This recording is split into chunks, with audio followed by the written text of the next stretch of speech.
Welcome everyone. फिर से बात करेंगे और एक नए चैप्टर को लेकर, जिस चैप्टर का नाम है ट्राइंगल्स। ये भी आईआईटी फाउंडेशन सीरीज़ के एक चैप्टर में से है। ये क्लास 7 का है, लेकिन फिर भी यहाँ के क्वेश्चंस जो है, इसका स्टैंडर्ड बहुत अच्छा है। क्लास 8 9th स्टैंडर्ड तक इसका क्वेश्चन का पैटर्न है।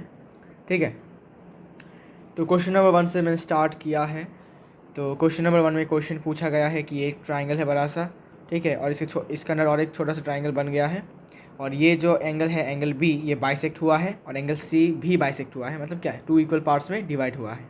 ठीक है, अभी एंगल बी और एंगल ए का वैल्यू ये 80 है, ये टोटल 60 है, गिवन है। हमें एंगल सी का वैल्यू निकालना है, मतलब एक्स का वैल्यू निकालना है और वाई का वैल्यू भी निकालना है। ठीक है ना, तो कैसे करेंगे? बहुत सिंपल सी बात है। क्या करना है, सबसे पहले इसका ये मेथड आपको देख लो, आप लोग देख लो, इस मेथड का आपको याद कर लेना है, because it is very very important. Okay, तो यहाँ पर क्या करेंगे, यहाँ पर हमने लिखा angle A plus angle B plus angle C equal to 180 degrees. क्यों? Angle sum property of a triangle, मतलब एक ट्राइंगल के अंदर जितने भी एंगल्स होते हैं, इंटीरियर एंगल्स, उन सबको प्लस करेंगे तो 180 मिलता है हमें। तो angle A plus angle B plus angle C करेंगे तो 180 होगा। एंगल बी का वैल्यू 80 डिग्रीज गिवन है, एंगल बी का वैल्यू 60 डिग्रीज गिवन है, और एंगल सी का वैल्यू कितना आ गया? एंगल सी का वैल्यू आ गया थर्ड, तो माइनस करने के बाद आता है, तो एंगल सी का वैल्यू आ जाएगा 40। 180 माइनस 140 मतलब 40। ठीक है, तो एंगल सी का वैल्यू 140 मिल गया। अभी एंगल सी भी बाइसेक्टेड है, angle C is bisected, therefore इसका मतलब क्या है, angle A C D equal to angle D C B, which is equal to half of angle C, मतलब हाफ ऑफ क्या है इसका, हाफ ऑफ 40 डिग्रीज, मतलब हाफ ऑफ 40 मीन्स 20 डिग्रीज, और it is also equal to what, X. Okay, so this is also equal to X. So X का value 20 degrees हो गया। ठीक है ना, तो हमें इस पूरे एंगल का मेजर पता है 40। इसमें से इसका 2 भाग किया गया है, 2 पार्ट्स में डिवाइड हुआ है, तो एक पार्ट और दूसरा पार्ट इक्वल होगा, तो एक पार्ट कितना हो सकता है, इसका हाफ, मतलब 20। ये 20 हुआ, ये भी 20 हुआ, दोनों का सम हो गया तो 40 हो गया। ठीक है ना तो अभी x का वैल्यू मिल चुका है, y का वैल्यू कैसे निकालोगे? देखो, y का वैल्यू निकालने के लिए क्या करना पड़ेगा, अभी हमें जाना पड़ेगा छोटे वाले ट्राइंगल में, in triangle DBC. Triangle DBC में y प्लस 30 डिग्रीज प्लस अभी कितना मिला, ये 20 डिग्रीज इक्वल टू 180। क्यों? Angle sum property. यहाँ से y का वैल्यू कितना आएगा, 180 minus 50, that is equal to 130 degrees. समझ में आ गया कैसे किया मैंने? सबसे पहले मैंने क्या किया, सबसे पहले मैंने बड़े वाले ट्राइंगल के जितने भी एंगल्स हैं सबको सम किया। इससे मेरा क्या फ़ायदा हुआ, इससे मुझे एंगल सी मिल गया, और एंगल सी मिल गया तो मुझे एक्स का वैल्यू भी मिल गया। ठीक है, half of angle C equal to X का वैल्यू। फिर एक्स का वैल्यू मिल गया, तो यहाँ पर इस छोटे वाले ट्राइंगल में हमने कैसे कैसे किया, छोटे वाले ट्राइंगल में हमने फिर से सारे के सारे एंगल्स को सम किया। वाई प्लस एक्स प्लस 30, यहाँ से एक्स का वैल्यू ऑलरेडी था हमारे पास 30 डिग्रीज तो है, और वाई का वैल्यू यहाँ से मिल गया। ठीक है, तो ये थोड़ा सा ऐसा टाइप का क्वेश्चन है जिसमें आपको थोड़ा सा ऐसा आपका बुद्धि यूज़ करना पड़ेगा। सो ऑप्शन कौन सा है, एक्स है 20 डिग्रीज, वाई है 130, 20 130। ओके, तो option C will be the answer. Now question number 2। So question number 2 का जो डायग्राम है वो कुछ ऐसा गिवन है। इसमें सारे के सारे जितने भी गिवन एंगल्स हैं मैंने सारे के सारे लिख दिए हैं, और इसमें ये भी बताया गया है कि ये वाला लाइन और ये वाला लाइन पैरेलल है। ओके, सो अभी हमें एक्स का वैल्यू निकालना है, तो कैसे निकालोगे दिखाता हूँ। देखो, तो ये वाला टोटल एंगल है, ठीक है, टोटल एंगल 75 डिग्रीज है। तो गिवन जो है, गिवन में ये है, ये 60 है, तो अभी मुझे एक्स का वैल्यू निकालना है ना। सो ये ट्रांसवर्सल ये जो पैरेलल लाइंस है ये ट्रांसवर्सल है, तो ऑब्वियसली बात है कि नहीं नहीं, अच्छा ये भी तो ट्रांसवर्सल है ना, ये भी तो ट्रांसवर्सल हो गया। तो ये वाला और ये वाला एंगल मिलके 180 होगा, या फिर कह सकता हूँ, हाँ यही कह सकता हूँ, ये 180 होगा। यहाँ से हमें ये वाला एंगल मिल जाएगा, ये एंगल मिल गया। तो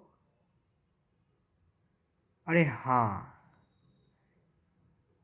मैं इतना कुछ क्यों कर रहा हूँ, मैं तो डायरेक्टली यही कर सकता हूँ कि ये वाला एंगल निकाल लूँगा पहले, ये वाला एंगल निकल गया तो ये वाला एंगल भी निकल जाएगा, फिर ये वाला एंगल और ये वाला एंगल होगा को इंटीरियर एंगल, और इनका सम होगा 180। हाँ हो गया। देखो क्या करना है। सबसे पहले क्या करेंगे, देखो सबसे पहले ये देखो, ये पूरा एंगल जो है 75 डिग्री से, लेकिन हमें चाहिए कौन सा वाला, हमें चाहिए सिर्फ ये वाला एंगल, ये वाला पार्ट हमें चाहिए बस। क्यों भाई, बिकॉज ये वाला लाइन और ये वाला लाइन जो है क्या है, पैरेलल, तो ये है ट्रांसवर्सल, डीसी ट्रांसवर्सल हो गया। ठीक है, तो हमें क्या पता है कि ये वाला एंगल और ये वाला एंगल को अगर सम करेंगे, ठीक है, तो ये क्या बन जाएंगे, को इंटीरियर एंगल्स। तो को इंटीरियर एंगल्स का सम कितना होता है, 180 डिग्रीज। तो यहाँ से हमें एक्स का वैल्यू मिल जाएगा। तो सबसे पहले हमें क्या करना पड़ेगा, ये वाला एंगल निकालना पड़ेगा। ठीक है, मतलब ये वाला एंगल निकल गया तो ये टोटल 75 है, तो यहाँ से ये वाला एंगल निकल जाएगा, तो बाकी हमारा काम तो हो जाएगा, ठीक है ना।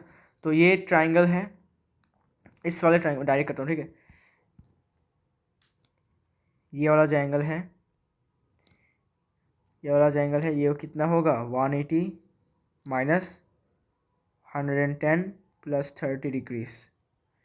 ठीक है, एंगल सम प्रॉपर्टी से, और यहाँ से ये होगा 180 माइनस 140, दैट इज़ 40 डिग्रीज। तो ये वाला एंगल कितना हो गया, 40, so it will be 40।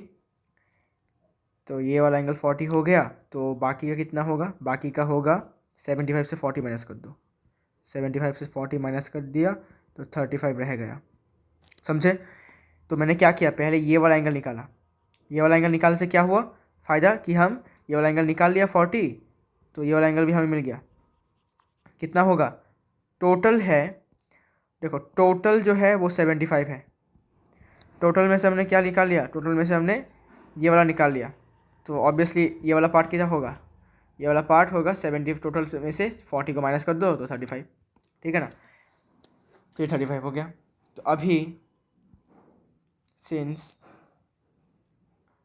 BD parallel to CE and DC transversal,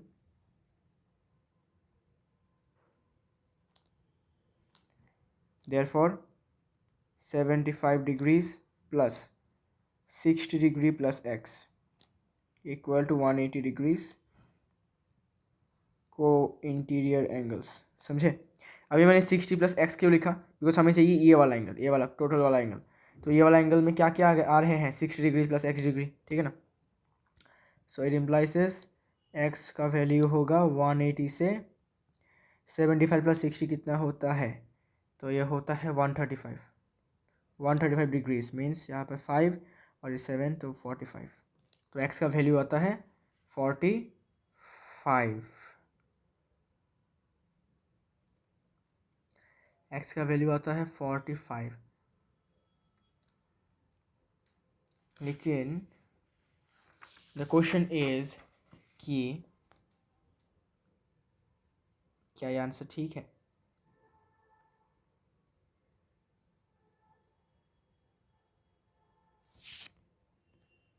मैंने ये नोटिस नहीं किया, ये 35 होगा, तो ये हो जाएगा 95 और ये हो जाएगा 85, ठीक है। तो ये मैं सोच रहा था, ये गलत मेरे को लग रहा था, ठीक है। Option 1 45, option B 75, option C 30 degrees, option D 85 degrees. तो आपका आंसर कौन सा होगा, ऑप्शन डी 85 डिग्रीज। ओके, तो कुछ ऐसा आपको करना पड़ेगा। तो मैं कुछ डायरेक्ट करूँगा, ज़्यादा स्टेटमेंट नहीं लिखूँगा, बिकॉज स्टेटमेंट लिखने में ज़्यादा टाइम लगता है और आप तो समझ सकते ही हो, क्योंकि मैं आपको एकदम क्लियरली समझा देता हूँ। सो आप तो खुद स्टेटमेंट लिख सकते हो। दो पैरेलल लाइन है, एक ट्रांसवर्सल है, यहाँ से ये और यहाँ से ये आया, ये क्यू नाम दिया गया है, ये ए, ये बी, ये सी और ये डी,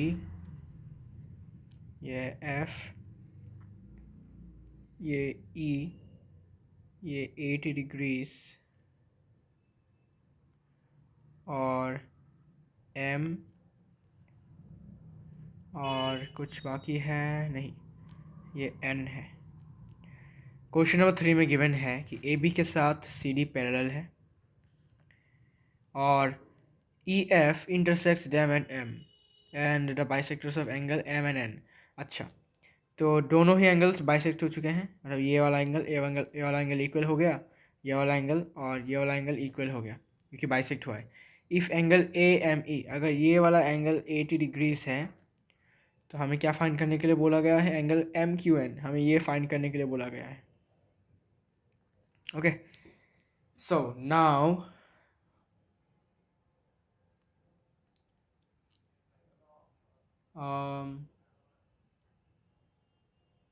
अच्छा, सो भी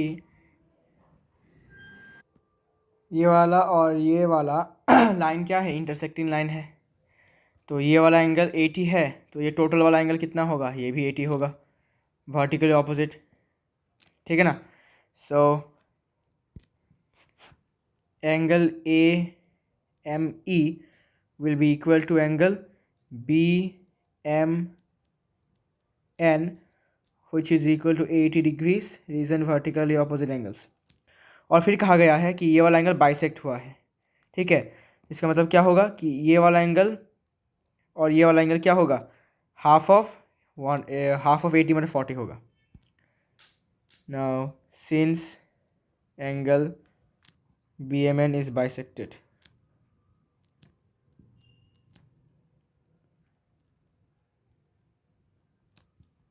therefore angle BMQ equal to angle QMN will be equal to half of 80, that is 40। तो ये हो गया 40, ये भी हो गया 40। ओके, फिर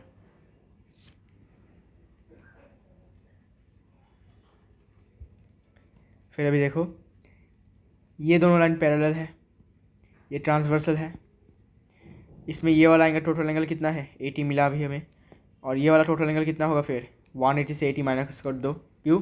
को interior angles. So this total angle will be 180 minus 80 equal to 100, को इंटीरियर एंगल्स, ठीक है। तो इसीलिए ये इतना होगा 100, ये 100 हुआ, तो ये वाला होगा 50 और ये वाला होगा 50, ठीक है ना। So since angle D N M is bisected,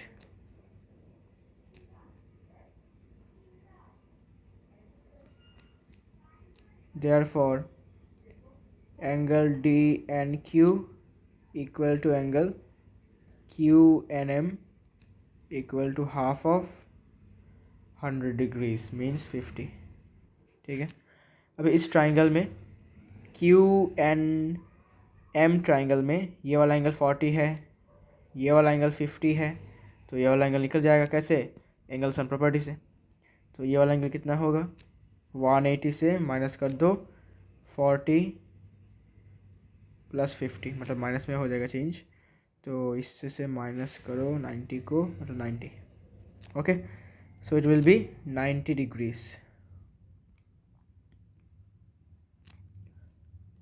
so options लिख लेते हैं।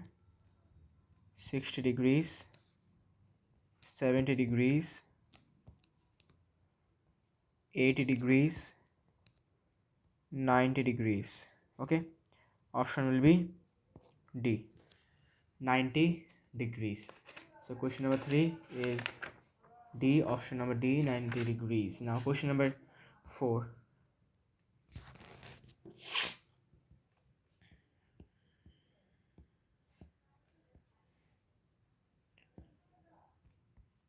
क्वेश्चन नंबर 4,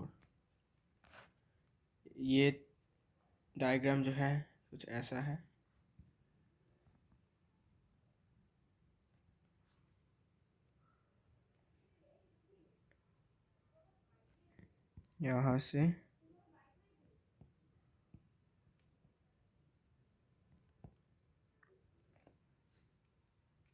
यहाँ से ये ए बी सी ट्राइंगल, ये वाला साइड और ये वाला साइड इक्वल गिवन है, और ये है डी ई लिखा है,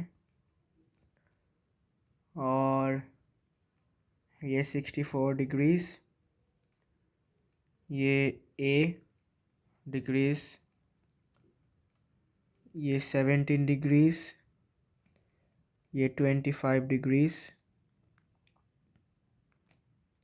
25 डिग्रीज, ये बी लिखा है, और ये साइड इक्वल। तो क्वेश्चन में गिवन है कि ये जो बड़े सा ट्राइंगल दिख रहा होगा आपको, ये आइसोसेलेस ट्राइंगल है, और छोटा वाला भी आइसोसेलेस ट्राइंगल है, और हमें पता है कि आइसोसेलेस ट्राइंगल में ऑपोजिट साइड्स क्या होते हैं, इक्वल। ठीक है, और हमें अभी ए और बी का सम निकालना है, मतलब ए प्लस बी निकालना है। मतलब क्या, हमें सबसे पहले ए निकालना पड़ेगा, बी निकालना पड़ेगा, फिर जाके हमें इनका सम भी करना पड़ेगा। ओके, तो क्योंकि अभी ये आइसोसेलेस ट्राइंगल है, तो ये बी हुआ तो ये भी बी होगा। ठीक है ना, आइसोसेलेस ट्राइंगल प्रॉपर्टी, और you can say angles opposite to equal sides are also equal. तो यहाँ पर बी हो गया। फिर अभी ये कितना होगा, सो बी तो हो गया ना, तो बी जो होगा, इसके बाद हमें क्या करना है, इसके बाद हमें ए का वैल्यू निकालेंगे। ए का वैल्यू क्या होगा, 64 प्लस ए। क्यों, बिकॉज ये बड़ा सा ट्राइंगल, इसमें ये वाला साइड और ये वाला साइड इक्वल, इस साइड का ऑपोजिट जो एंगल है और इस वाले साइड का ऑपोजिट जो एंगल है क्या होंगे, इक्वल। तो ये पूरा जो है, ये पूरा क्या है, एंगल ए। ठीक है, so 64 plus A will be equal to 180, angle sum property, समझे, एंगल सम प्रॉपर्टी। तो यहाँ से 2a will be 180 minus 64, from here a equal to 6 और ये 1, तो यहाँ पर हो जाता है ये 116 डिग्रीज बाई 2, तो होता है 58 डिग्रीज। तो एंगल ए कितना आ गया, एंगल ए आ गया 58 डिग्रीज। ओके, तो इसका मतलब क्या है कि ये पूरा एंगल भी कितना है, 58 डिग्रीज। तो ये टोटल है 58। इसमें से ये वाला एंगल कितना है, 17, और ये वाला एंगल कितना है, 25। तो बाकी का जो बचा ये वाला, ये कितना होगा, सिंपल है भाई, टोटल में से इनका सम करो और माइनस कर दो। ठीक है ना, तो angle A plus 17 plus 25 equal to what, sorry angle A नहीं होगा, ये होगा एंगल डी ए ई। ठीक है, मैंने गलत लिखा, एंगल ए नहीं होगा, angle A will be equal to angle D A E plus 17 degrees plus 25। Angle A का वैल्यू हमें पता है कितना है, 58 degrees equal to angle D A E plus करेंगे तो 42 डिग्रीज। तो यहाँ से angle D A E equal to 16। ठीक है, तो एंगल डी ए ई 16, तो ये वाला एंगल मिल गया हमें 16 डिग्रीज। ये वाला एंगल हमें मिल गया 16 डिग्रीज। अभी हमें एंगल बी भी मिल जाएगा। कैसे? इस ट्राइंगल में ये एंगल और ये एंगल प्लस करेंगे तो 180 होगा, angle sum property. So B plus B plus 16 equal to 180 degrees from here. Two B equal to minus करेंगे तो 164 डिग्रीज, और यहाँ से एंगल बी का वैल्यू होगा 2 से डिवाइड करूँगा तो 82 डिग्रीज। ओके, तो बी का वैल्यू मिल चुका है, ए का वैल्यू भी मिल चुका है। So now A plus B equal to 58 degree plus 82 degrees equal to 140। Okay, so this is the wait. हाँ, 140 इज द आंसर। तो क्वेश्चन नंबर 4 का आंसर है 140। तो ये जो किताब है उसमें एक फ़ॉल्ट है। क्या फ़ॉल्ट है? कि आंसर 137 डिग्रीज आता है। क्यों आता है मैं बताता हूँ। कि उन्होंने ये जो 17 डिग्रीज है ना, इसकी जगह पर उन्होंने 11 डिग्रीज को यूज़ किया है गलती से, आई गेस, आई थिंक, या फिर उन्होंने सही किया है, बस यहाँ पर प्रिंटिंग मिस्टेक हो गई, 17 हो गया है। तो अगर हम 11 से करेंगे तो हमें हमारा आंसर भी 137 डिग्री से आएगा। ठीक है, तो हमने 17 से किया इसलिए हमारा आंसर 140 आया। ठीक है, तो इसीलिए हमारा आंसर भी करेक्ट है। हमारे आंसर में कोई डिफ़ॉल्ट नहीं है, बस प्रिंटिंग मिस्टेक है। ओके, तो क्वेश्चन नंबर 4 का आंसर होगा 140 degrees. Now question number 5। Question number 5 में देख लेते हैं क्या गिवन है क्या नहीं। क्वेश्चन नंबर 5 में एक डायग्राम गिवन है। डायग्राम गिवन है ऐसा, फिर इसमें ऐसे करके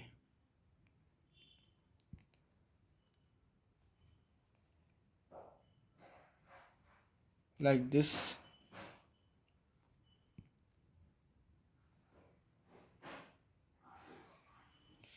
ओके, बेस जो है उनका सेम है,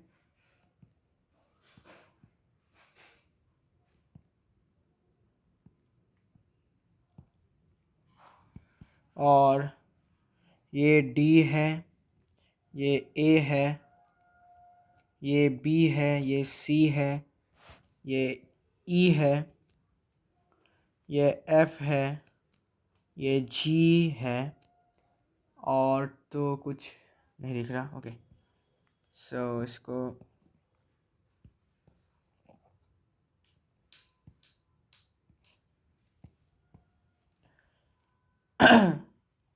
फिर सी जो है ये इसके रिफ्लेक्स एंगल का वैल्यू है।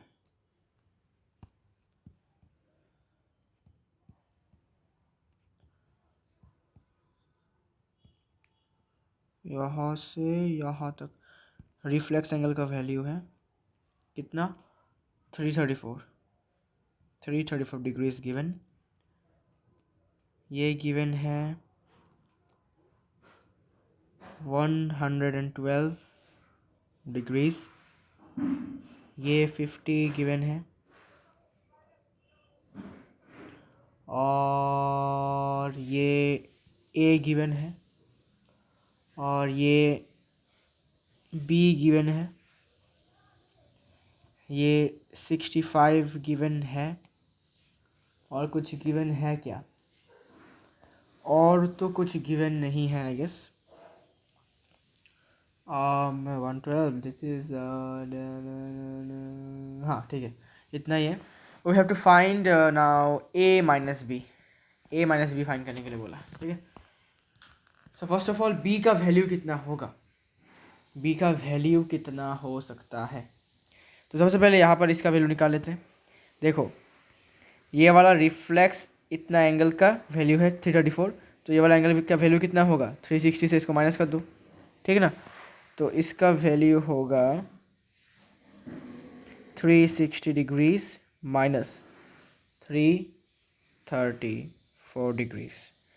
तो we will get 26 degrees. Okay, तो ये वैल्यू हो जाता है 26। अभी क्या होगा, अभी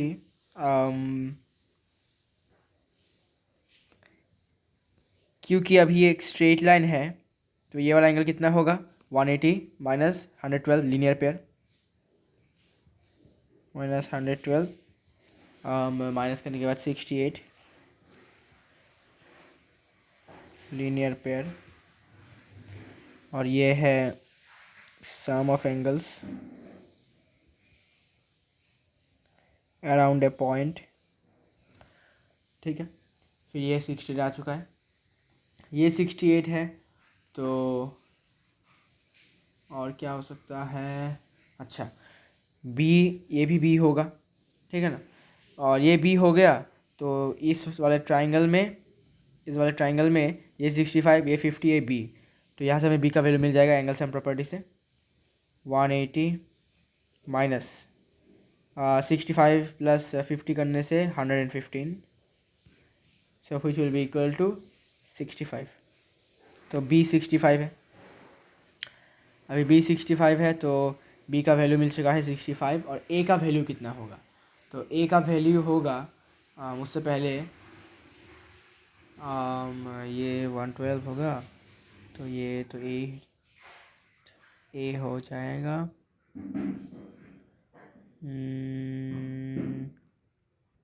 हाँ, तो इसे कैसे करोगे, देखो ये एक स्ट्रेट लाइन है, ठीक है, this is one straight line, इसमें ये एंगल जो है ए है, तो ये वाला एंगल कितना होगा 180 minus A, so this will be 180 minus A.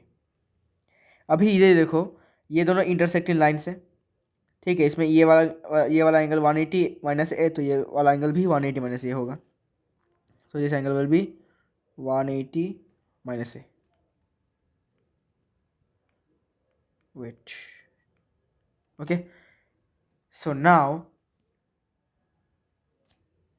we can find out this, the value of a, so 180 से माइनस करना पड़ेगा 180 माइनस ए प्लस 112 प्लस ये 26। अच्छा, अभी देखो इस ट्राइंगल में, छोटे से ट्राइंगल में ये वाला एंगल है 180 माइनस ए, ये वाला 112, और ये वाला हमने निकाला है 26, तो यहाँ से हमें ए का वैल्यू मिल जाएगा। सो फ्रॉम दिस ट्राइंगल, अच्छा इंक चेंज करना पड़ेगा, from this triangle 180 minus A plus 112 degrees plus 26 degree equal to 180 angle sum property. From here 180 cancel, फिर minus A equal to minus plus करूँगा तो 138, ठीक है ना, तो एज वैल्यू इज़ 138, तो from here A got its value 138 degrees. अभी question में क्या चाहिए, ए माइनस बी, ठीक है ना, ए माइनस बी करो, 138 माइनस बी का value 65 which is equal to 73 degrees, and options are given, option A 65 degrees, option B 138 degrees, option C 73 degrees, and option D 48 degrees, and the answer will be option C 73 degrees.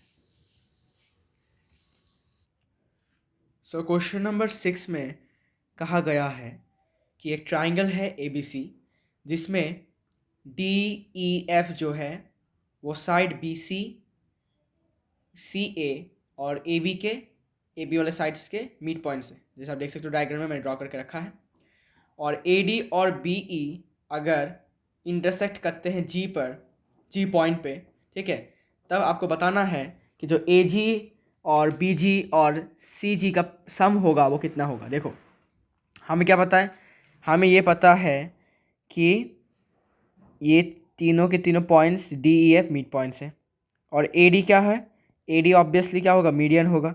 क्यों भाई, because एक line जो एक side, किसी भी side के mid point को opposite vertex के साथ ज्वाइन करता है, ऑपोजिट वर्टेक्स मतलब ए के साथ ज्वाइन कर रहा है ना, इस साइड का ऑपोजिट वर्टेक्स कौन है, ए, इसके साथ ज्वाइन करता है उसको हम मीडियन बोलते हैं। तो ये A D B E median है, तो सी एफ भी मीडियन होगा। और हमें क्या पता है कि मीडियन जहाँ पर इंटरसेक्ट करते हैं उस पॉइंट को क्या कहते हैं हम, सेंट्रॉइड।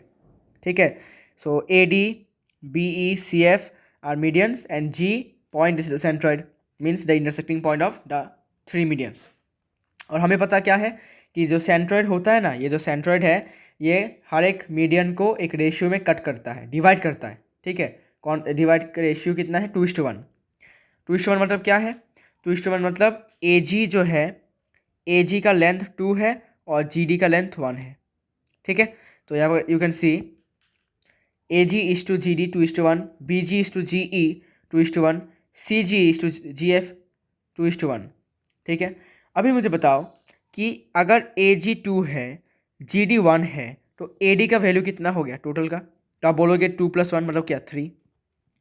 ठीक है, सो ए जी का वैल्यू कितना होगा, ए जी का वैल्यू होगा 2/3 ऑफ ए डी। ठीक है ना, क्यों, बिकॉज टोटल जो है वो 3 है और ए जी का रेशियो कितना है, रेशियो है 2। ठीक है, तो इसका फ्रैक्शनल वैल्यू में कितना आएगा, 2/3 ऑफ ए डी। टोटल है 3 और इसमें ए जी का लेंथ कितना है, 2, तो इस 2/3 of A D will be the length of A G. ठीक है, तो A G will be 2/3 of A D. Similarly B G क्या है, बी जी का भी रेशियो 2 है, जी ई का 1 है। ठीक है, तो बी ई का टोटल 3 हुआ, तो बी जी का कितना होगा, 2/3 ऑफ बी ई। ठीक है, ऐसे करके सी जी का भी 2/3 ऑफ सी एफ हुआ। अभी क्या बोला गया है, इन सबको प्लस करो, तो A G plus B G plus C G किया, तो 2/3 of A D plus 2/3 of B C, sorry B E plus 2/3 of C F. 2/3 common आ चुका है, तो A D plus B E plus C F. ठीक है, तो ये है आपका आंसर। अभी किताब में आपका जो मतलब ये वाला जो किताब है, ये आई आई सीरीज इसमें कुछ गलती है, बहुत सारे प्रिंटिंग मिस्टेक है, तो इसका ऑप्शन जो है, आंसर जो है वो ऑप्शन बी है, 2/3 of A D plus B E plus C F. Option C जो है वो है 3/2 of A D plus B E plus C F. और ऑप्शन डी जो है वो 1/3 of A D plus B E plus C F है।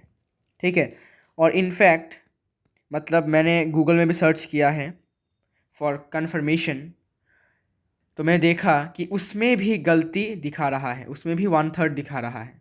ठीक है, एक साइड में देखा उसमें 1/3 दिखाया और दूसरे एक साइड में 2/3 ऑफ दिस दिखाया। ठीक है, तब मुझे पता चल चुका था कि ये वाला रॉन्ग आंसर है। क्यों भाई, देखो उन्होंने क्या लिखा है कि A G will be 1/3 of A D, लेकिन हाउ, क्योंकि भाई देखो, क्योंकि ऑलरेडी मैंशन है A G is to G D 2:1, मतलब क्या, ए जी का रेशियो मतलब लेंथ जो है वो ऑब्वियसली 2 है और जी डी का 1 है। ठीक है, तो A G equal to 1/3 of A D हम कैसे लिख सकते हैं, इसका मतलब तो हम जी डी का वैल्यू लिख रहे हैं ना, G D equal to 1/3 of A D. अगर जी डी का लेंथ पूछता तो हम ही लिख सकते थे 1/3 of G D will be 1/3 of A D, लेकिन यहाँ पर ए जी का पूछा है, ए जी का रेशियो कितना है, 2। ठीक है ना, तो 2/3 ऑफ ए डी लिखेंगे, 1 क्यों लिखेंगे। ठीक है, तो किताब में भी ये फॉल्ट है। ठीक है, so the answer will be option B, not option D.